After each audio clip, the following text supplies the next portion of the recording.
आप सभी को स्वागत है महावती सर ऑफिशियल में। आज उन बच्चों के लिए वीडियो है जो बच्चे पढ़ाई को याद नहीं रख पाते। पढ़ाई को याद रखने का टेक्निक,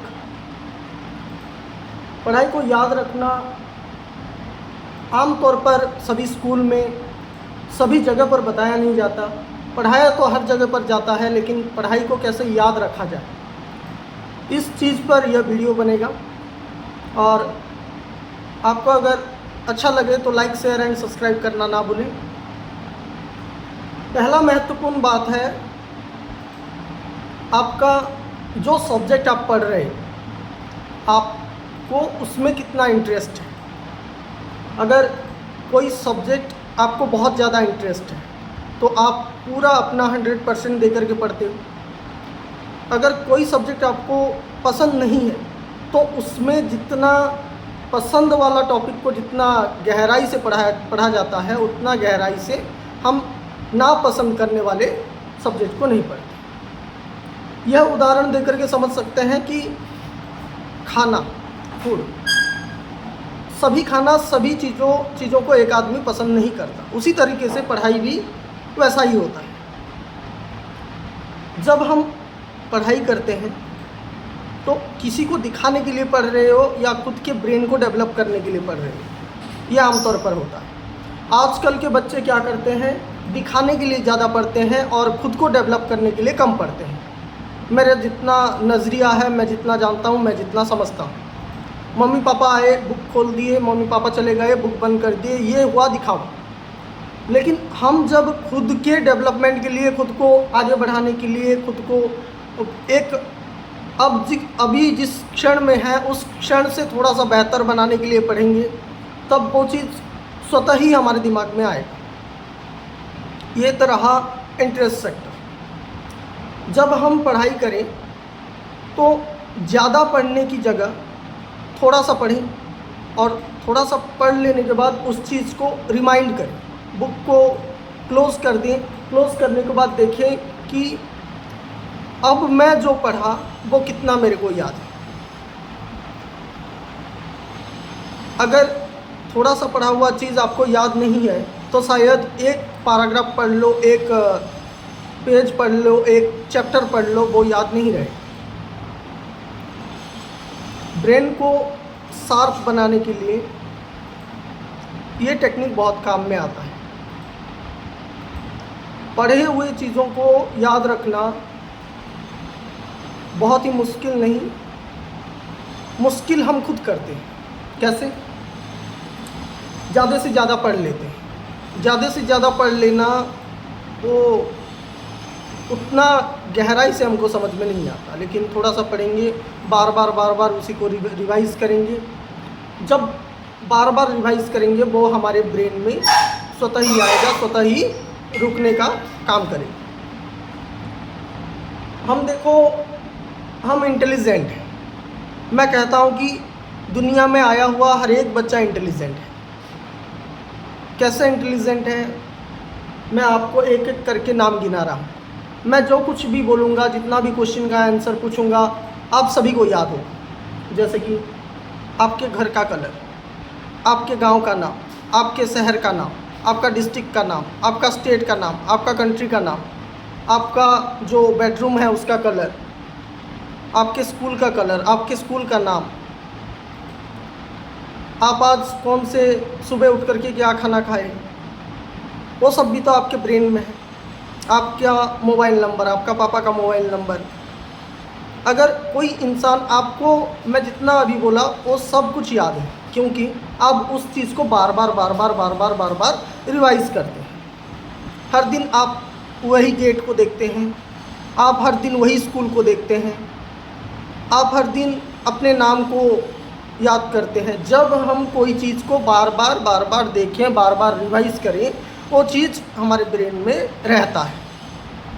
इसका मतलब है हम भी पढ़ाई को भी कोई चैप्टर को 3 से 4 बार याद नहीं रहा, 4 से 5 बार याद नहीं रहा, 10 बार पढ़े याद रहेगा, गारंटी याद रहेगा।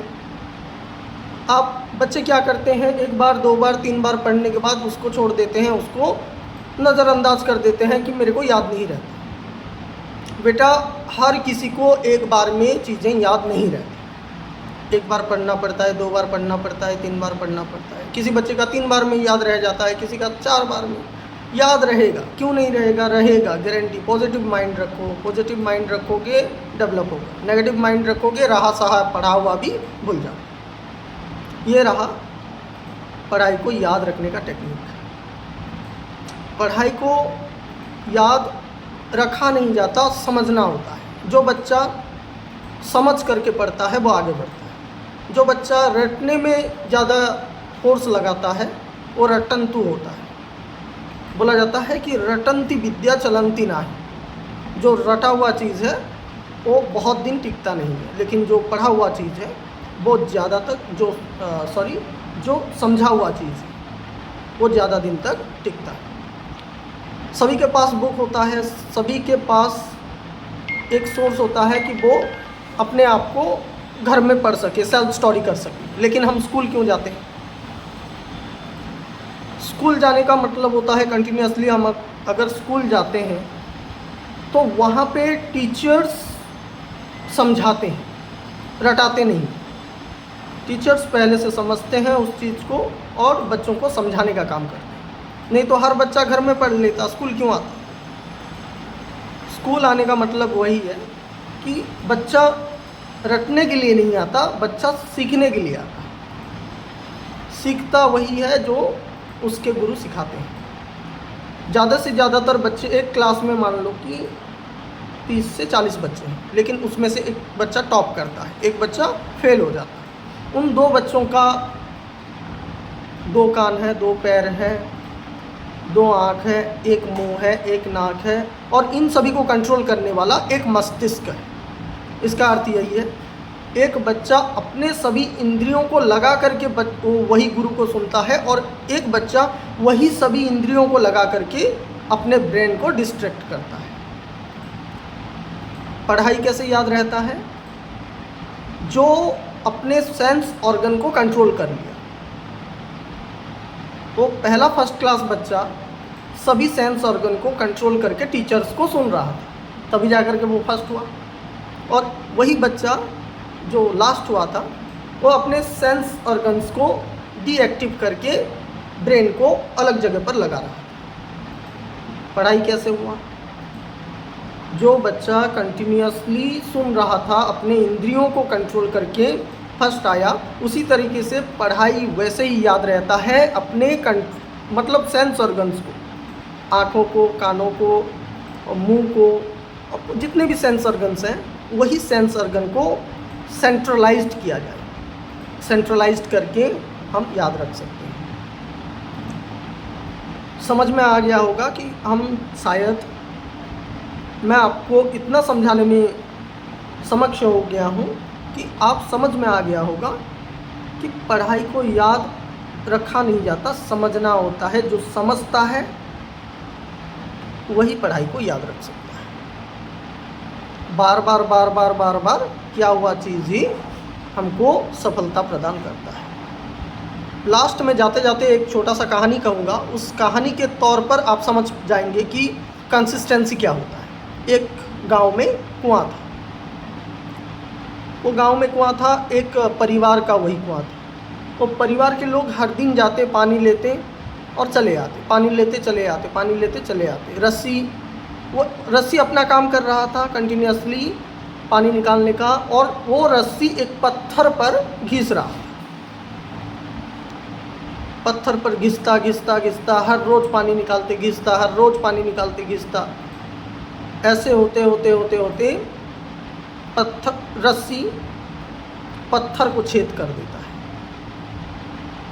रस्सी का कितना मजबूती है और पत्थर का कितना मजबूती है। इसका मतलब है वो रस्सी एक ही जगह पर बार बार बार बार बार बार बार बार क्या कर रहा था?